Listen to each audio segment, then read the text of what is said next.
David, why is Rangitoto on your itinerary?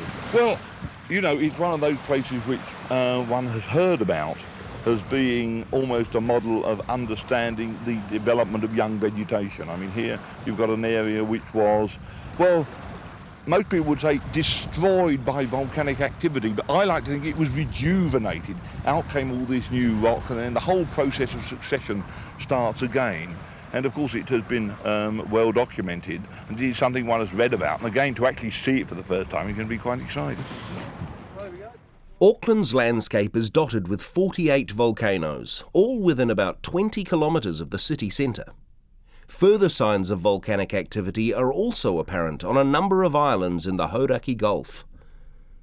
Auckland's volcanoes erupted comparatively recently. The oldest, where the Auckland Domain is now situated, is about 150,000 years old. The youngest, Rangitoto Island, finished erupting about 600 years ago. It is located only 8 kilometres from downtown Auckland. Auckland's volcanoes are monogenetic. This means that having already erupted, they're unlikely to do so again. Instead, new volcanic activity is more likely to create fresh outlets in nearby areas. The Auckland region is likely to experience volcanic activity again, but where and when is anyone's guess. When Rangitoto Island erupted, it spewed out as much lava as all the other Auckland volcanoes combined. Its symmetrical cone and wide-spreading lava flow make the island one of Auckland's iconic symbols. The highest volcano on the Auckland Isthmus is Mangawhau, or Mount Eden.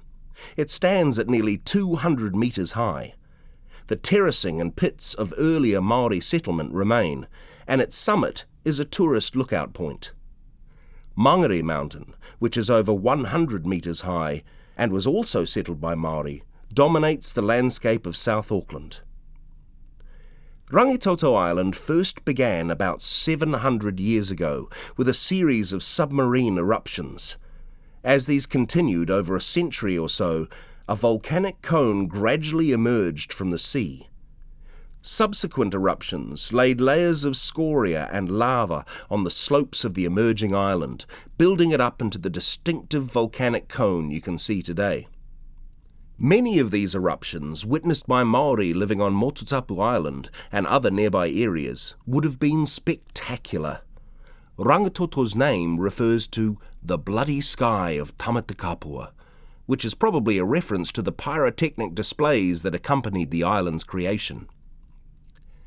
When Rangitoto's eruptions finally ended, the island cooled, and the rivers of lava flowing from its summit gradually solidified. Sometimes the molten material escaped, creating curious hollows. Today, a number of lava tunnels can be seen near the top of Rangitoto, measuring up to 50 metres long. These can easily be explored with a torch. As Rangitoto cooled, the island remained a barren expanse of lava and scoria. Nothing grew on the rocky surface until enough wind-blown material accumulated among the rough rocks to enable plant life to establish.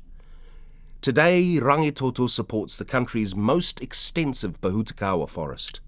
Up to 200 other plant species are found on the island, including northern rata, orchids, and more than 40 different types of fern. Once the eruptions stopped on Rangitoto, Māori occupied it and lived there until the island was purchased in 1854 for £15 by the colonial government. For many years, basalt and scoria quarried from the island helped build Auckland. In 1890, the island became a reserve, and it became used mainly for recreation. Today, Rangitoto is easily accessible by ferry from Auckland. You can walk along its roads and climb up to the summit, or take a tractor train. Although forest is found on much of the island, some parts are still expanses of lava and scoria. These are stark reminders of Rangitoto's recent creation, and just how vulnerable Auckland might be to renewed volcanic activity.